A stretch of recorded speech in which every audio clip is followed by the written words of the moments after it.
Entonces les voy a invitar a que abran sus Biblias, por favor, en Hechos capítulo 10. Hechos capítulo 10.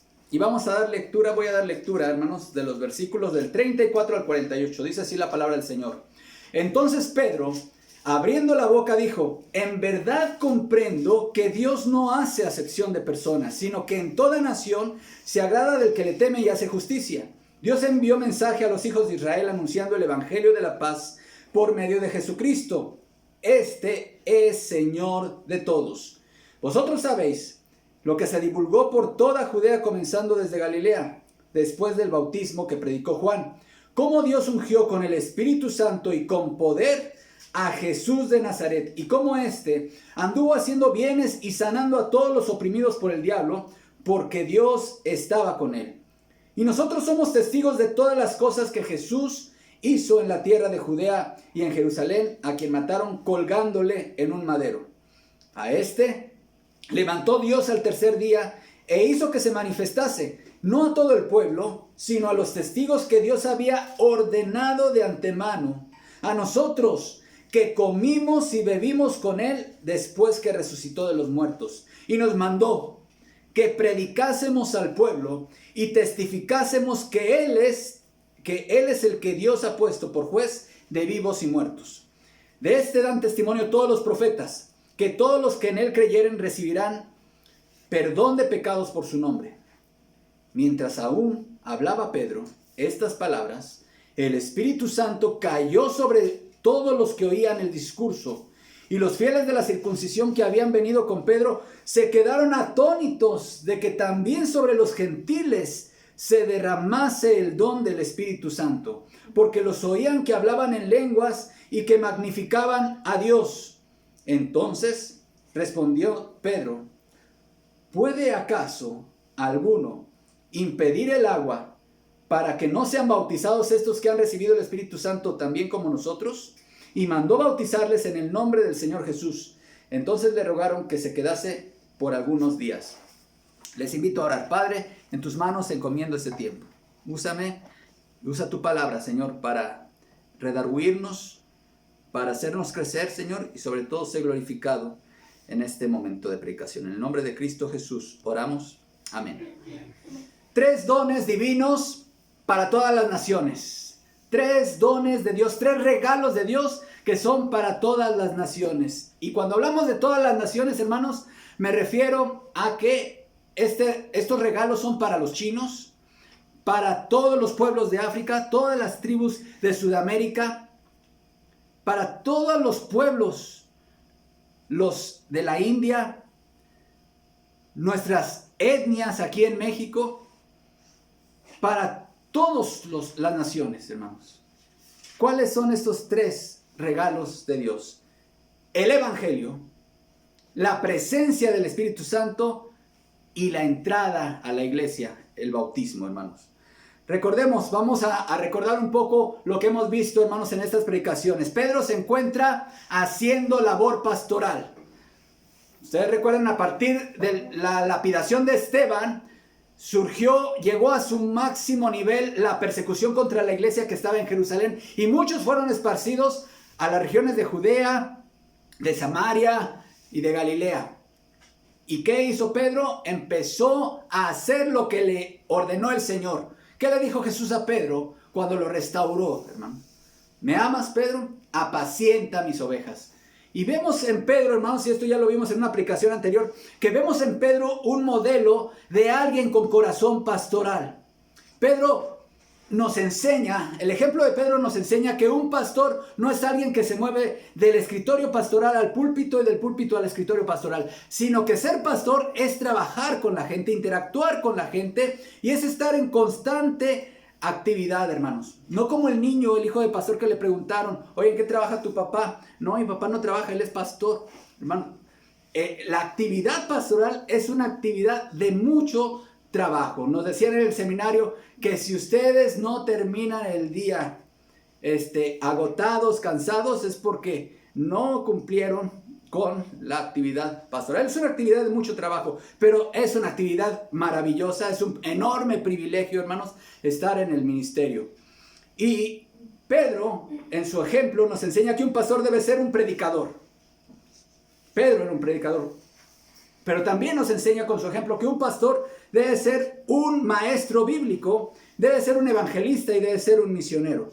Pedro no era alguien, hermanos, pasivo en el ministerio. Dice la palabra de Dios que él, visitando a todos, llegó a la ciudad de Lida, después a Jope, y estando en Jope, hermanos, teniendo un tiempo de oración personal en la azotea de este hombre Simón Curtidor, llegó una comitiva enviada por un gentil llamado Cornelio, un centurión, y le dice: Pedro, nos ha enviado Cornelio para que vayas a Cesarea y nos prediques. Y entonces Pedro fue con esta comitiva, pero se hizo acompañar por otros hermanos que aquí se identifican como los de la circuncisión. Dios estaba trabajando con Pedro. Y Dios estaba haciendo, esto representa, hermanos, un momento histórico en la vida de la iglesia. Porque aquí se está cumpliendo, hermanos, lo que el Señor le dijo. ¿Qué le dijo el Señor en Mateo 16 a Pedro? Ustedes recuerdan también ese pasaje, ¿no? Y a ti te daré las llaves del reino de los cielos. ¿Qué significa? Que Él es el portero, hermanos. Allá hay un portón muy bonito y está, cuando uno se muere, llega al portón y está Pedro ahí, Él nos abre con las llaves que le dio Jesús. No, no significa eso. Significa que Pedro iba a ser el instrumento elegido por Dios para abrir la puerta del reino de los cielos mediante su predicación a los judíos primeramente. Ahí usó una llave, hermanos. En el día de Pentecostés, usted lo puede ver en Hechos capítulo 2. Y aquí en Hechos capítulo 10 es el instrumento que Dios está utilizando para abrir la puerta del reino de los cielos mediante su predicación ahora a los gentiles. Pedro se encuentra en casa de Cornelio y después de haberles expresado cómo Dios ha estado tratando con él a través de una visión que le mostró todavía en Jope, de que Dios tiene un plan también para los gentiles, hermanos. Pedro, recordemos, era un judío que había sido instruido en el judaísmo de que el plan redentor de Dios era para Israel. Y aunque él presenció durante el ministerio terrenal del Señor cómo el Señor atendió a algunos extranjeros, pero todavía en su mente estaba este prejuicio. Y Dios estaba tratando con Pedro. Vemos, hermanos, entonces estas tres grandes promesas de Dios para todas las naciones, esos tres regalos de Dios, el Evangelio. Veamos primeramente el Evangelio, el primero de ellos, Hechos 10:34. Entonces Pedro, abriendo la boca, dijo: en verdad comprendo que Dios no hace acepción de personas, sino que en toda nación se agrada del que le teme y hace justicia. Hermanos, en la antigüedad, cuando ocurría algún evento importante dentro de la familia de los reyes, estos tenían dentro de su corte a los heraldos. Un acontecimiento importante como el nacimiento de algún príncipe o una princesa, o la conquista de algún territorio, o una boda real. Entonces, los reyes mandaban a los heraldos por todo el territorio de su reino, y estos heraldos iban proclamando el evangelio. Era una palabra que se usaba para esos fines. Predicaban el evangelio y ellos tenían la orden de ser oradores. No tenían que simplemente decir sin ningún tipo de emoción: el rey dice esto. No, ellos tenían que usar sus manos, hacer énfasis con su voz. De ahí surge, de ahí se toma justamente lo que se llama predicar, hermanos. Esta palabra evangelio, hermanos, es del griego eu, que significa bien o bueno, y angelus, de donde viene la palabra ángel, que es mensaje, el buen mensaje, la buena noticia, las buenas nuevas. El evangelio, pues, hermanos, es una palabra que el Señor toma de esos ambientes y la hace propia. Dice la palabra de Dios que Él iba por todas partes predicando el evangelio del reino. Y Él decía: arrepentíos porque el reino de los cielos se ha acercado. Y esta palabra siguió siendo utilizada, hermanos, en el contexto cristiano por los apóstoles. Esta palabra evangelio, hermanos, la encontramos también en las epístolas del apóstol Pablo. Jesús fue quien utilizó esta palabra aplicándola a su ministerio. El apóstol Pablo se identificaba a sí mismo de esta manera. Escuche, hermano, él se identificaba como alguien que estaba puesto para la defensa del evangelio en Filipenses 1:17.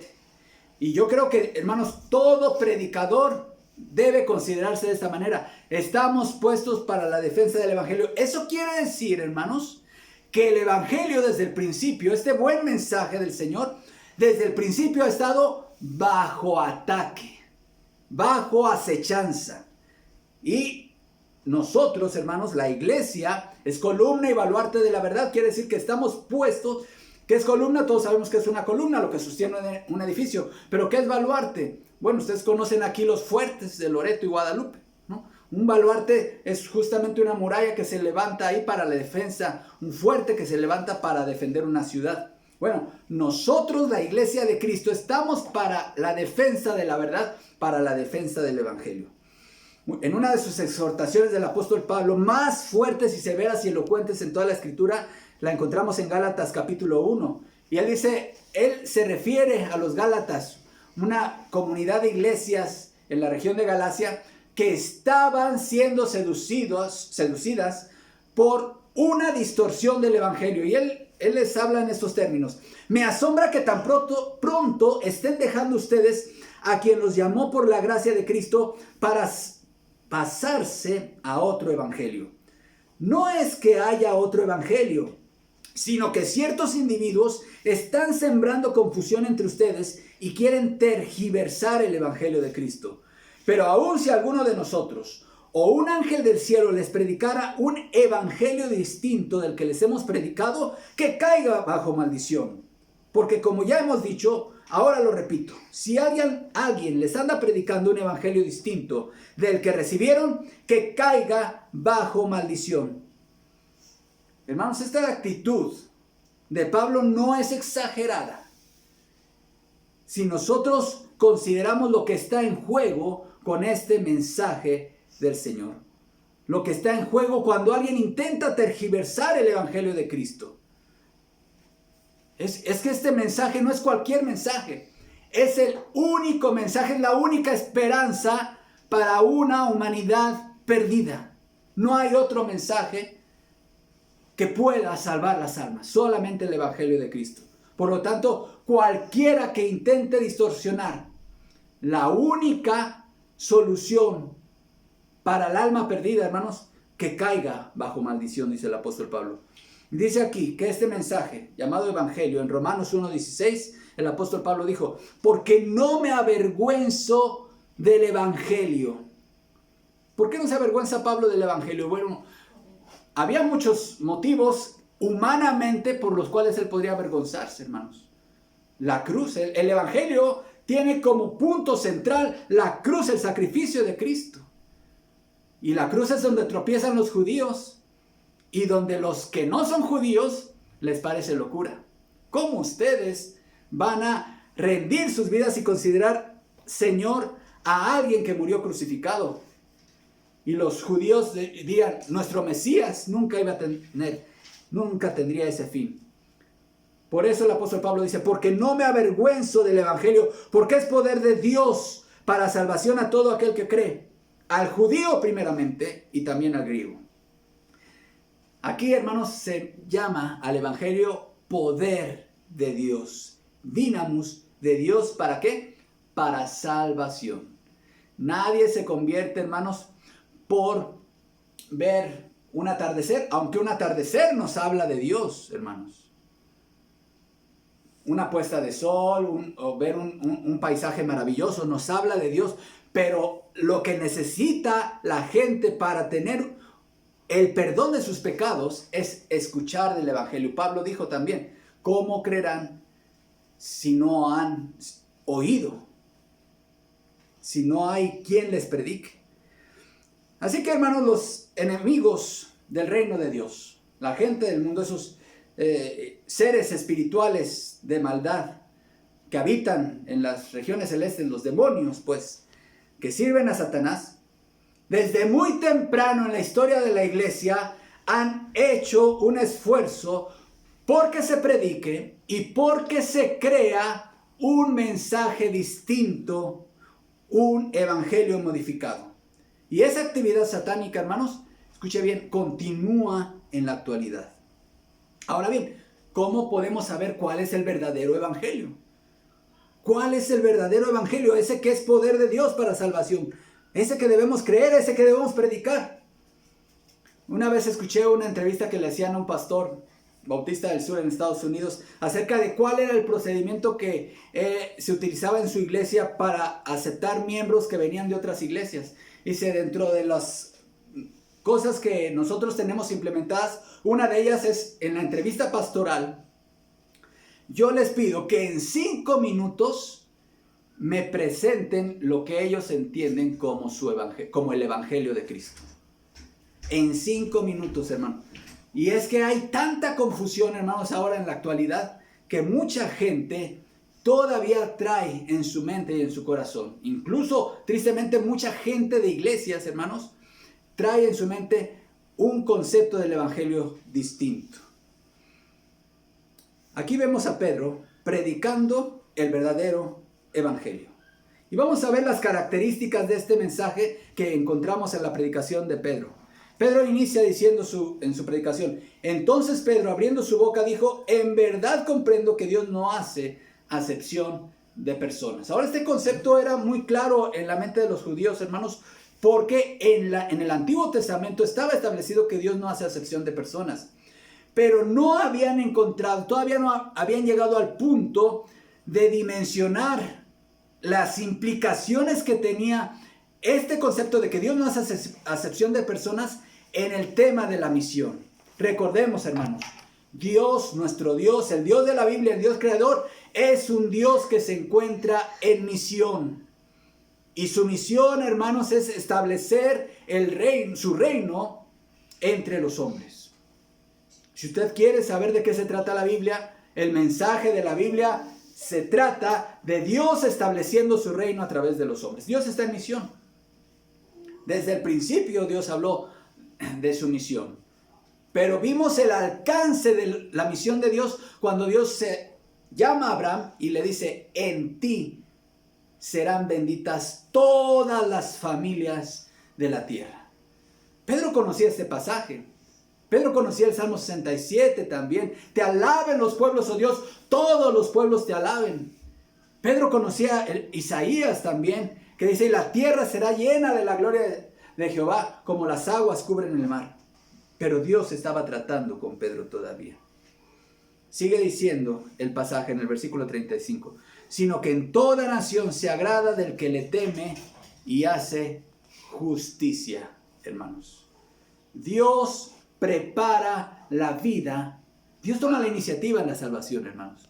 Y Dios había preparado la vida de Cornelio y de los que le acompañaban, hermanos, estaba preparando ya ese terreno para que la semilla de salvación cayera en ellos. Dios lo hizo, hermanos. Dios en su providencia había hecho. Cornelio, ¿qué era, hermanos? Recordemos que Cornelio era gentil. Era un centurión romano. Pero Cornelio se había convertido al judaísmo en la categoría de ¿qué? De temeroso de Dios. Recordemos, había 2 categorías de los gentiles que se convertían al judaísmo. Los que se circuncidaban, hermanos, se les llamaba prosélitos. Pero aquellos que sí se convertían, creían en Dios, pero no se circuncidaban por alguna razón, se les denominaba temerosos de Dios. En esta segunda categoría entraba Cornelio. Dios estaba preparando ya el corazón de Cornelio, y aunque él no era salvo, hermanos, antes de la predicación del evangelio, Cornelio no era salvo, pero él se había acercado al Dios de Israel a través del judaísmo y empezaba ya a hacer algunas prácticas piadosas en su vida. Limosnas, ayuda a los pobres, y también hacía oraciones. Hacía oraciones, hermanos. Entonces, a mí cuando alguien me pregunta que si Dios los escucha, o como la otra vez mencionábamos, puede participar alguien que no es cristiano en una reunión de oración, invítenlos, claro, hermanos. Lidia se convirtió en una reunión de oración, hermanos. Y aquí Dios le dijo: tus oraciones han sido oídas. Pero todo eso, hermanos, si Cornelio hubiera muerto con todo y sus oraciones, con todo y sus limosnas, él hubiera quedado perdido. Necesitaba escuchar el evangelio. Pero Dios ya había preparado su corazón. Sigue diciendo el pasaje. Dios envió mensaje, y aquí ya está predicando, hermanos, aquí ya está entrando en materia Pedro. ¿Cómo inicia la predicación del evangelio? Dios, el evangelio, este buen mensaje, estas buenas noticias empiezan con Dios, hermanos. El mensaje del evangelio se trata de Dios. Dios existe. Dios es santo. Dios toma la iniciativa, hermanos. Sigue diciendo el pasaje. Dios envió mensaje a los hijos de Israel anunciando el evangelio de la paz por medio de Jesucristo. Este es Señor de todos. Aquí, hermanos, también encontramos otra realidad importante. Ya vimos, el evangelio se trata de Dios, de quién es Dios y qué ha hecho Dios. Pero también, hermanos, el evangelio es un mensaje que describe al hombre. Dentro de todas estas buenas nuevas, hermanos, en general, hay que hablar también de las malas noticias. Y es que el hombre, el evangelio debe describir la condición del hombre. Noten aquí dos cosas que encontramos acerca de la realidad del hombre.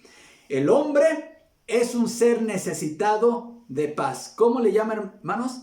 El evangelio de la paz. Quiere decir que el hombre está en guerra con Dios. Esa es la condición.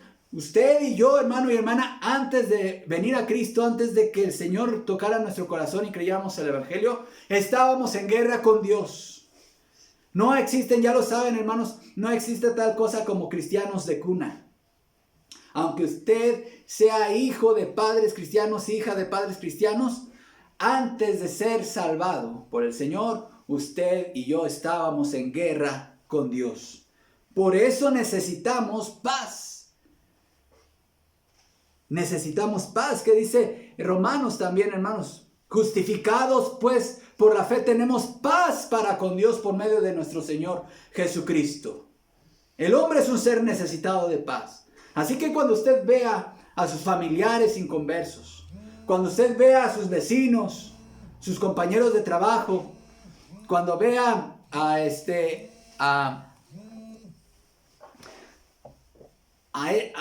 toda la gente a su alrededor, vea a gente que necesita estar en paz con Dios. Gente que necesita estar en paz con Dios. Este evangelio, hermanos, es el evangelio de la paz. Pablo dijo que él era embajador en nombre de Cristo. ¿Y qué dijo? Os rogamos en el nombre de Cristo, reconciliaos con Dios. Pero otra verdad que el evangelio habla acerca del hombre, de la realidad del hombre, hermanos, ya vimos, el hombre es un ser necesitado de paz con Dios. Pero también el hombre es un ser no soberano. Hermanos, el humanismo actual ha colocado al hombre y le ha hecho creer que él es el soberano del universo. El ser humano en la actualidad se cree el soberano. Y aunque no seas alguien de posición, que hayas escalado alguna posición de poder, se sienten soberanos de sus propias vidas. No quieren que nadie más lleve el timón, el volante de su vida. Pero aquí Pedro está diciendo en su proclamación, Jesucristo es Señor de todos. El ser humano no es soberano.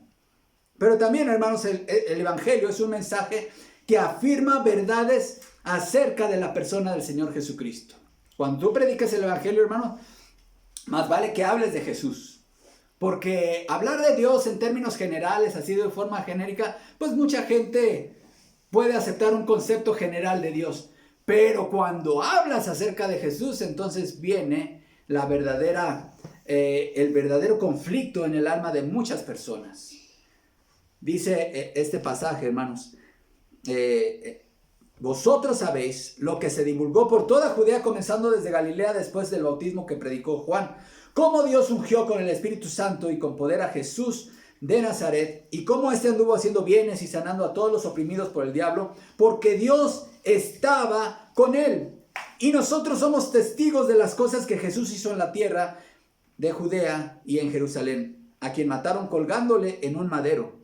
A este levantó Dios al tercer día e hizo que se manifestase, no a todo el pueblo, sino a los testigos que Dios había ordenado de antemano, a nosotros que comimos y bebimos con él después que resucitó de los muertos.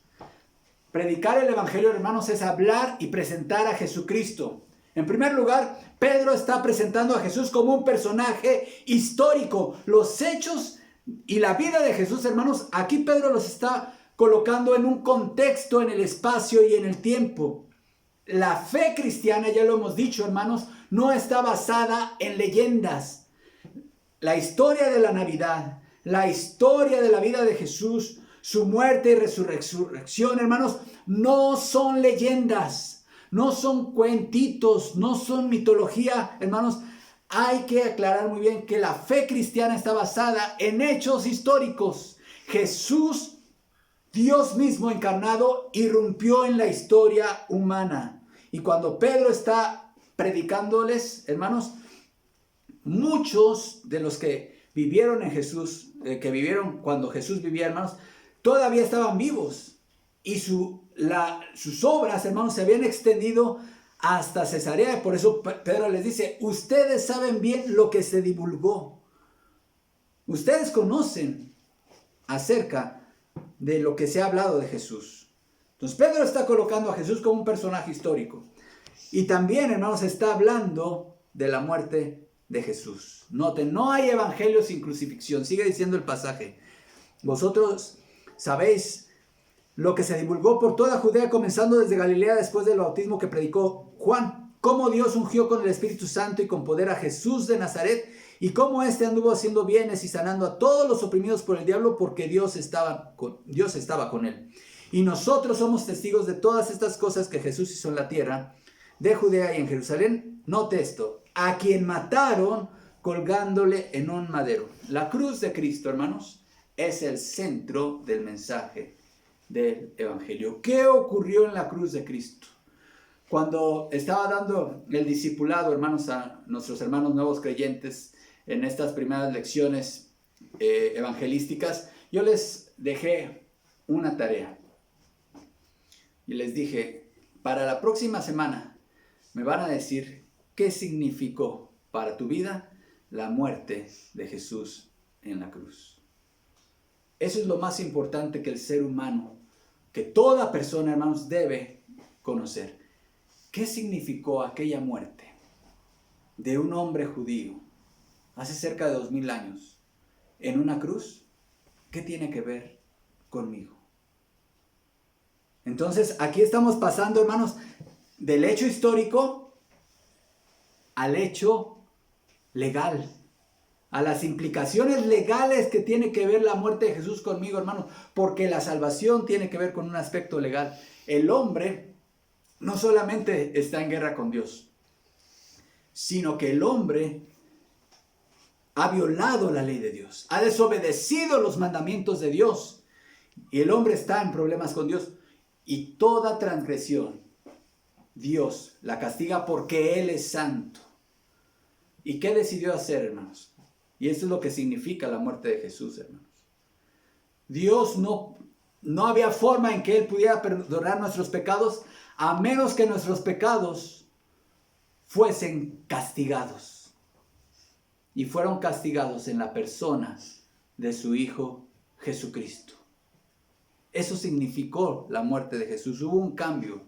La justicia de Cristo, esa obediencia perfecta a la ley de Dios, nos es transferida por la fe a nosotros. Y nuestro pecado, así como nuestro pecado, le fue imputado a Jesucristo en la cruz. Ese es el significado y ese es el punto central del mensaje del evangelio, hermanos. Sigue diciendo el pasaje, a este levantó Dios al tercer día e hizo que se manifestase, no a todo el pueblo, sino a los testigos que Dios había ordenado de antemano, a nosotros que comimos y bebimos con él después de que resucitó de los muertos. Hermanos, también esto nos habla de que la muerte de Jesucristo no fue el final de la historia. Jesucristo resucitó. Esto nos habla de la esperanza del cristiano, hermanos. Nos habla de una unión eterna entre aquel que recibe el perdón de los pecados y el Dios con el cual estaba enemistado. Nos habla justamente de que así como Cristo resucitó, hermanos, nosotros también tenemos esperanza de vida eterna. También resucitaremos, también viviremos con Él por toda la eternidad. Entonces, hemos visto hasta ahorita, hermanos, elementos importantes del Evangelio, de este mensaje. Dios existe, Dios es santo, Dios ha dado una ley, hermanos. El hombre es pecador, el hombre no es soberano, el hombre ha quebrantado la ley de Dios, pero Dios envió a su Hijo. Él cumplió la ley por nosotros, Él fue crucificado y Él resucitó. Pero vemos otro elemento importante de este mensaje. El Evangelio es un mensaje con una invitación, que podemos llamarle, hermanos, una invitación orden. Dice el versículo 43, de este dan testimonio todos los profetas, que todos los que en Él creyeren recibirán, escuche bien esto, perdón de pecados por su nombre. Eso es lo que necesita el ser humano, el perdón de sus pecados. Pero el mensaje, hermanos, antes de llegar al punto de la invitación, debemos hablar también del juicio de Dios. Y Pedro está mencionando el juicio de Dios en el versículo 42. Y nos mandó que predicásemos al pueblo y testificásemos que Él es el que Dios ha puesto por juez de vivos y muertos. Así que, hermanos, ¿de qué nos vino a salvar Jesús? Nos preguntábamos en la predicación de Navidad la vez pasada, hermano. Jesús no nos vino a salvar de nuestra ruina económica. Jesús no nos vino a salvar de los problemas físicos de salud. Aunque no es indiferente a estos problemas, hermanos. Jesús vino a salvarnos de nuestros pecados. Hay un juicio. Nuestra alma estaba en peligro de muerte, pero Jesús, con su obra redentora y expiatoria, nos ha salvado. Así que si tú no has creído todavía este mensaje, amigo, amiga, hermano y hermana, si tú estás escuchando este video y tú nunca has rendido tu vida a Jesucristo, tú nunca habías, a pesar de que has escuchado de Jesús, has visto quizá películas de Él, pero nunca has llegado a un punto en tu vida de rendir tu vida a su señorío, de confesarlo como Señor y Salvador de tu vida, el Señor te está llamando. Jesús está viniendo a ti y te manda a que creas este evangelio. Te manda a ti que creas este mensaje y que entregues tu vida a Él. Si tú ya eres cristiano de tiempo atrás, espero y es mi anhelo que estés predicando este evangelio en toda su pureza. ¿Consideras que tu familiar, tu amigo, vecino de trabajo, compañero, no han tenido un encuentro personal con Jesús? Tú eres el instrumento de Dios para que este evangelio llegue a sus oídos. Entonces, hemos hablado hasta ahorita del primer regalo, hermanos, el primer regalo que Dios da a todas las naciones, su evangelio. Pero también el otro regalo, hermanos, es la presencia del Espíritu Santo. Versículo 44. Dice: mientras aún hablaba Pedro estas palabras, el Espíritu Santo cayó sobre todos los que oían el discurso. Y los fieles de la circuncisión que habían venido con Pedro se quedaron atónitos de que también sobre los gentiles se derramase el don del Espíritu Santo, porque los oían que hablaban en lenguas y que magnificaban a Dios. ¿Qué pasa cuando una persona, cualquier persona, hermanos, responde positivamente a este mensaje y dice: sí, yo creo en Jesús, lo confieso como mi Señor y mi Salvador? La palabra de Dios dice que el Espíritu Santo viene a la persona en el momento de creer este mensaje. Lo que ocurre, Dios mismo hace su morada en la persona, hermanos. Es lo que ocurre. El Espíritu de Dios viene a habitar en ti.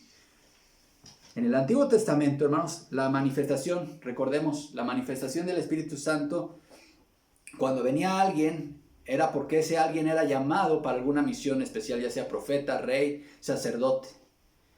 Y había las manifestaciones que, por lo general, si era profeta, pues empezaba a profetizar, ¿sí? Y aunque sí hubo un tiempo en que hubo una escuela de profetas, pero en realidad era una señal de que esa persona había recibido el Espíritu Santo, que empezaba a profetizar. Pero también, hermanos, vemos que aquí Dios soberanamente estableció una señal que tenía como destinatario Pedro y los acompañantes de Pedro, los de la circuncisión, para evidenciar, dejar constancia de que el Espíritu Santo había descendido sobre de ellos, hermanos. Aquí la señal fueron el hablar en lenguas. Ahora, alguien se podría preguntar, ¿por qué ahora una persona cuando cree en Cristo, si usted, hermanos, dice que cuando uno cree en Cristo recibe el Espíritu Santo, ¿por qué ahora no se manifiesta esa venida, esa llegada del Espíritu Santo a uno a través de hablar en lenguas? Justamente, hermanos, encontramos una respuesta en 1 Corintios 1:22. Dice, porque los judíos piden señales y los griegos buscan sabiduría. No se nos olvide, hermanos, que el libro de los Hechos es un libro de transición entre el antiguo pacto y el nuevo pacto. Y en esta obra de transición Dios está trabajando con esta generación de gente judía en Israel, hermanos, que todavía tenían muchos prejuicios respecto al alcance de la salvación del plan redentor que incluyese a los gentiles. Así que Dios estableció, y esto lo había profetizado, hermanos, desde el Antiguo Testamento, ¿sí?, que la señal, la presencia del Espíritu Santo en el nuevo pacto ya no sería sobre una élite específica, sobre profetas, sobre sacerdotes, sino sobre toda carne. ¿Cómo íbamos a saber, o cómo iban a saber esta generación de judíos que esto se estaba cumpliendo? A través de una manifestación sobrenatural, que eran las lenguas. Y vemos el primer acontecimiento en donde, hermanos, en el día de Pentecostés, ya lo vimos en Hechos capítulo 2. Pero esos 120 reunidos sobre los cuales descendió el Espíritu Santo, todos eran judíos, hermanos. Todos habían sido circuncidados. Todos pertenecían al pueblo de Israel. Pero ahora Dios estaba aquí dejando una constancia a Pedro, la figura más visible de liderazgo en la iglesia, que hasta ahora era una iglesia judía, hermanos. Y entonces Dios le está diciendo, lo mismo que hice contigo y con los otros, que en total eran 120 en Pentecostés, lo estoy haciendo aquí con un grupo de personas que no son judías, que no están circuncidados, pero que yo me plació, dice Dios, salvarlos. Ahora Dios moraría con su pueblo, hermano. No solamente con su pueblo, sino que estaría en su pueblo. Juan 14:15, cuando Jesús está hablando de la promesa del Espíritu Santo, dice, si me aman, guarden mis mandamientos, y yo rogaré al Padre, y les dará otro consolador para que esté con ustedes para siempre, el Espíritu de verdad, el cual el mundo no puede recibir porque no le ve ni le conoce, pero ustedes le conocen porque mora con ustedes y estará en ustedes. Esta presencia permanente de Dios en el creyente, hermanos, en el cristiano, inició aquel día de Pentecostés en Hechos capítulo 2. Y ahora Dios está haciendo lo mismo en Hechos 10 con este grupo de gentiles, con Cornelio y sus amistades. Aquí, hermanos, podemos decir que Dios está haciendo, y permítanme la expresión, un nuevo y pequeño, pero poderoso Pentecostés en la casa de Cornelio. Y la señal de lenguas estaba dirigida a una persona, el apóstol Pedro. Hasta este punto, hermanos, recordemos que Pedro debía convencerse que lo mismo que pasó a él y a los 120 en Pentecostés les estaba ocurriendo a estos gentiles. Ahora, si tú eres cristiano, el Espíritu de Dios mora en ti. Piensa por un momento, hermano y hermana, en esta verdad. Detente a meditar en esto. Dios, mi creador, el que me formó y que creó todo este universo, mora y vive dentro de mí, en la persona del Espíritu Santo. Es un pensamiento maravilloso, hermanos. Un pensamiento maravilloso. No solamente está conmigo, sino que está dentro de mí. Ahora, ¿para qué vino el Espíritu Santo a morar en nosotros, hermanos? La palabra de Dios nos lo dice en Juan 14:26. En primer lugar, para ser nuestro maestro y nuestro recordador. Dice, más el Consolador, el Espíritu Santo, a quien el Padre enviará en mi nombre, Él les enseñará todas las cosas y les recordará todo lo que yo les he dicho. Pero también Él mora en nosotros, hermanos, para ser la fuente de nuestra paz. Todo individuo necesita paz. Este concepto judío de shalom, hermanos, y en esta época, en esta generación, en este siglo XXI, de tanto estrés, de tanto ir y venir, de tanta incertidumbre en todos los aspectos, necesitamos paz. Bueno, la verdadera paz la provee el Espíritu Santo, porque después en el capítulo 15, 14, 27, el Señor dijo, la paz les dejo, mi paz os doy. Está hablando de la venida del Espíritu Santo, hermanos. Ya, yo no la doy como el mundo la da. No se turbe vuestro corazón ni tenga miedo. Pero también, hermanos, el Espíritu Santo nos fue enviado para ayudarnos a testificar de Cristo. Juan 15, 26 y 27. Pero cuando venga el Consolador, a quien yo les enviaré del Padre, el Espíritu de verdad, el cual procede del Padre, Él dará testimonio acerca de mí. Y ustedes darán testimonio también porque habéis estado conmigo desde el principio. Cuando tú compartes el Evangelio a alguien, hermanos, cuentas con el auxilio, la ayuda y la presencia del Espíritu Santo. Él testifica a través de ti.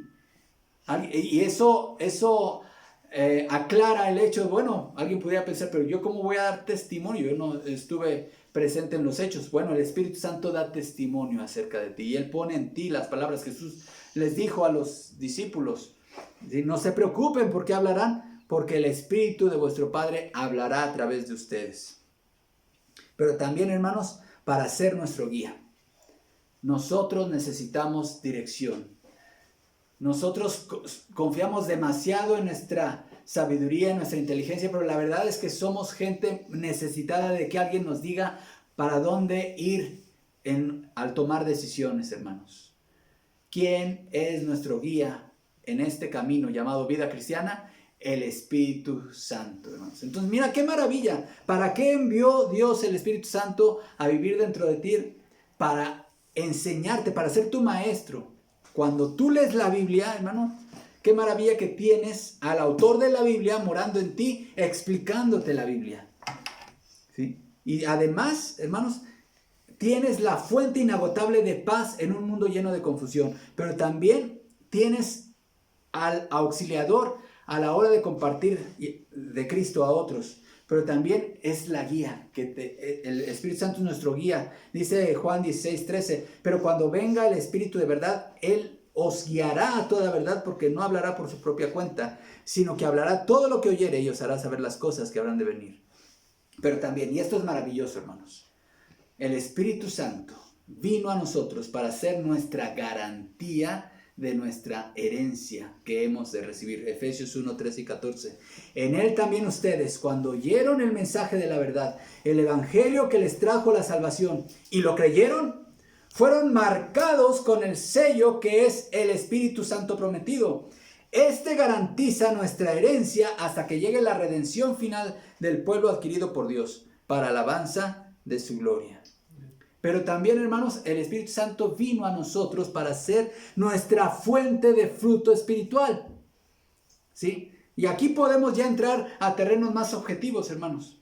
¿Cómo podemos darnos cuenta de la presencia del Espíritu Santo, la influencia del Espíritu Santo en una persona? Por el fruto. Gálatas 5:22. En cambio, el fruto del Espíritu es amor, alegría, paz, paciencia, amabilidad, bondad, fidelidad, humildad y dominio propio. No hay ley que condene estas cosas.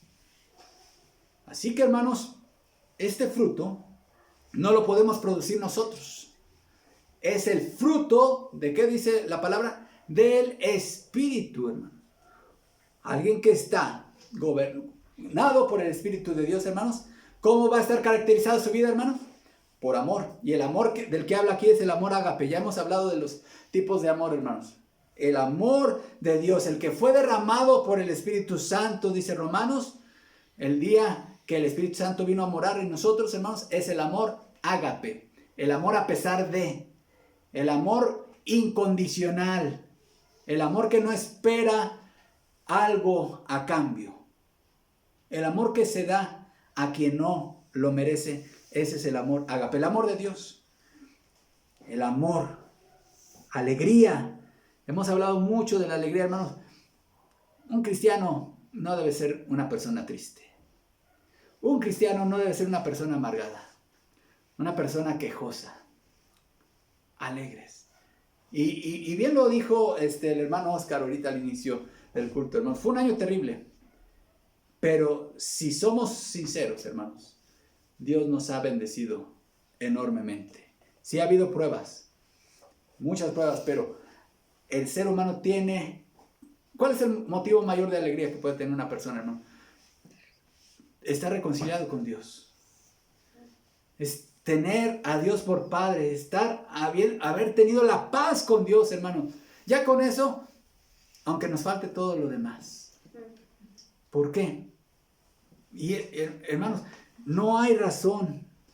Y este corito creo que tiene mucha razón en lo que dice. No puede estar triste un corazón que tiene a Cristo. Sí, habrá momentos de aflicción, habrá momentos para llorar, pero nos levantamos y seguimos gozosos. Alegría, paz, paciencia, amabilidad, bondad, fidelidad, humildad y dominio propio. Y estas virtudes espirituales, este fruto del Espíritu, ahora iba a ser una realidad en Cornelio y en todos sus invitados que estaban escuchando el mensaje de Pedro. Ahora, como sabemos, hermanos, aquí hemos hablado del fruto del Espíritu. La pregunta para nosotros, ¿qué tanto lo estamos mostrando diariamente, en nuestro día a día? Un tercer regalo de Dios para todas las naciones, hermanos, el bautismo.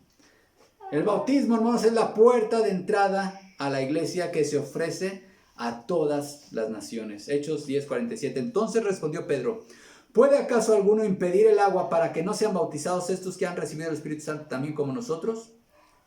Obviamente aquí Pedro se está refiriendo a sus acompañantes, a los fieles de la circuncisión, porque ellos podrían ser los primeros oponentes en negarles el agua a Cornelio y a los nuevos creyentes, el agua del bautismo.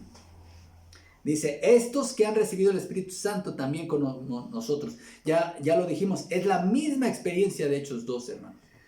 Hechos 10:48, y mandó bautizarles en el nombre del Señor. Entonces le rogaron que se quedase por algunos días. Ahora, aquí en México, hermanos, la mayoría de las personas son bautizadas al nacer y les hacen una gran fiesta. Y la gente pregunta cuando escucha el evangelio cristiano, de parte de las iglesias evangélicas, dice, bueno, y entonces el bautismo. Vamos a ver qué enseña la Biblia respecto al bautismo, hermanos. Para empezar, el bautismo y la cena del Señor son las dos ordenanzas que el Señor Jesús dejó a su iglesia. Y esta expresión, hermanos, que no nos confunda también, porque dice aquí que mandó bautizarles en el nombre del Señor Jesús. Esto no se refiere, hermanos, a una fórmula bautismal como palabras que se sugieren para alguien que es bautizado, como lo dicen los unitarios. Más bien se trata de una expresión que muy utilizada en el libro de los Hechos para diferenciar el bautismo cristiano con el bautismo judío, hermanos.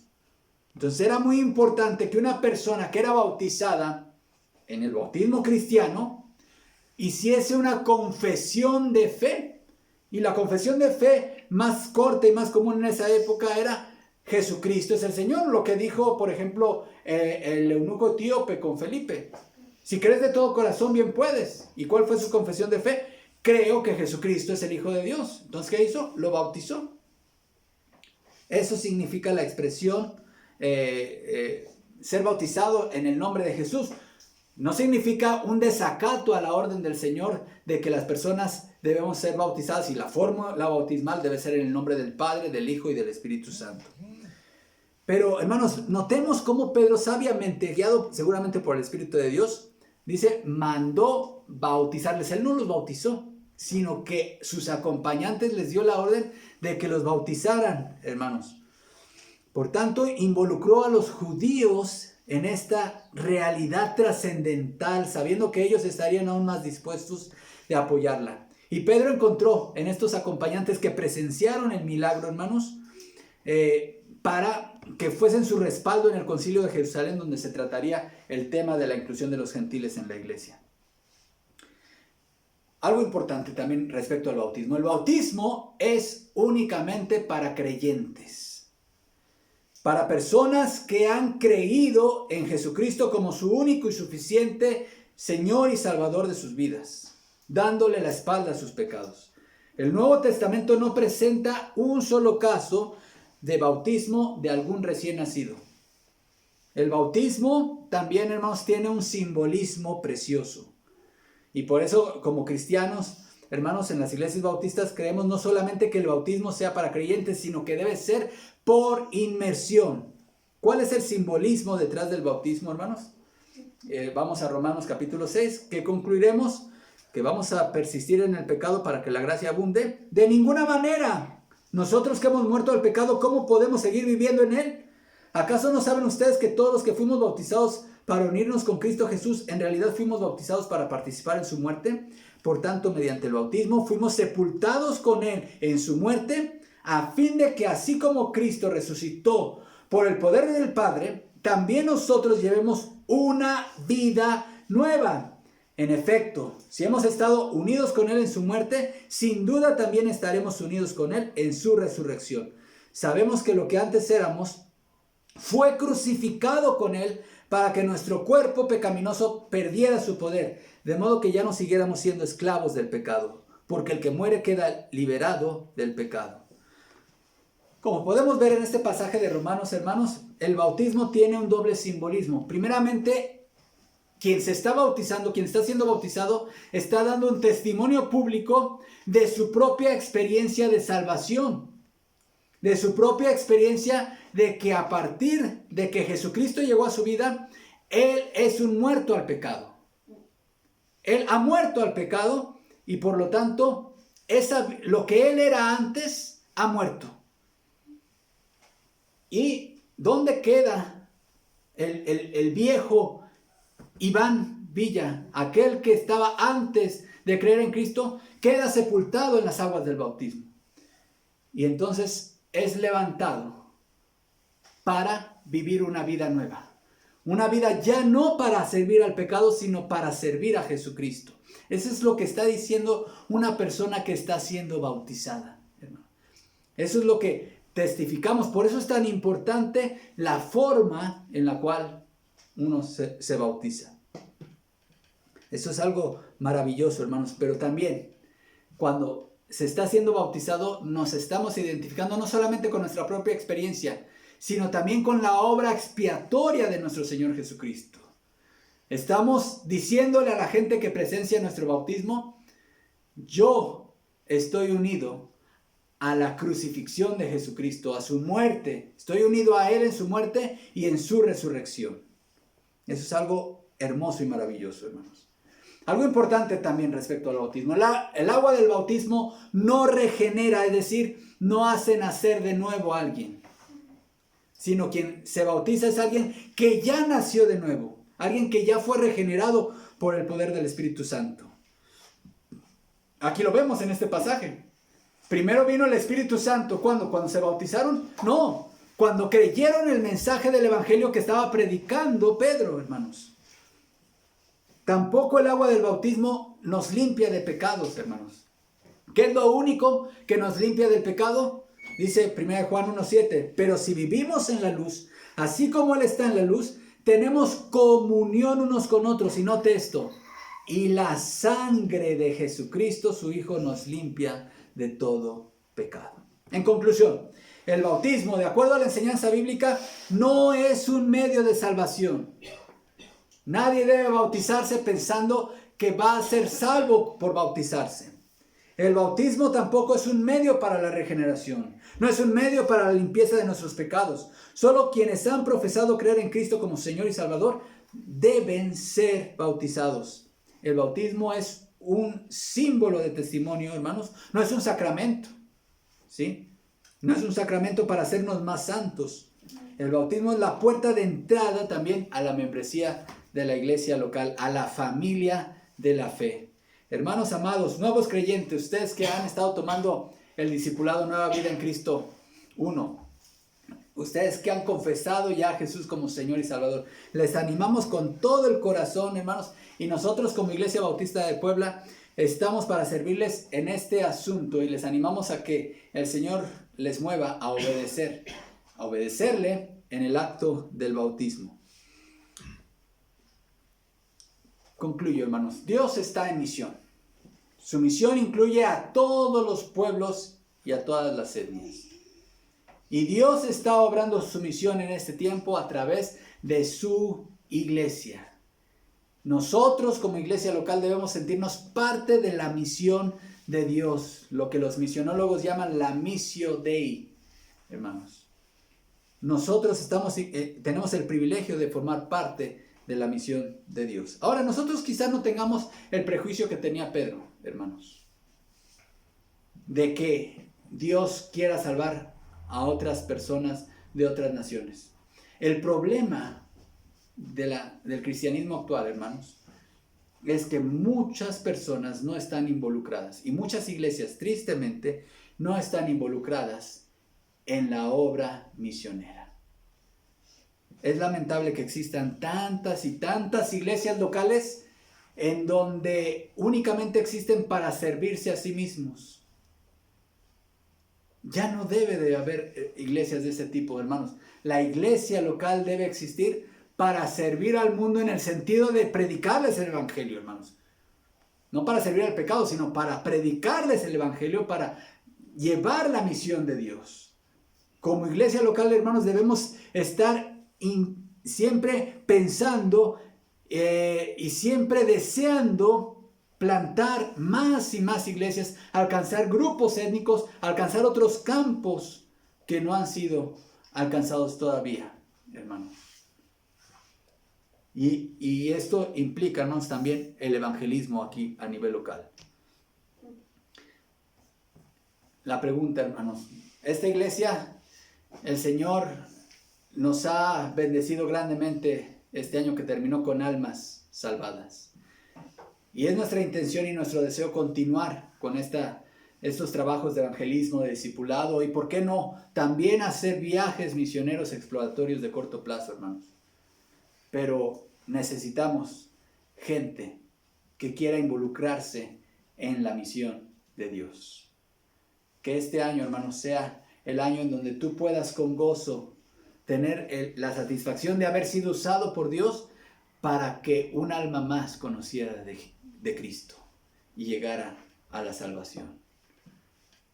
Que seamos, hermanos, sensibles al llamado de Dios. Que Él destruya todos los prejuicios que podamos tener, todas las razones que podamos tener. En el caso de Pedro era su nacionalismo, hermanos. Pero ¿cuál es el nuestro?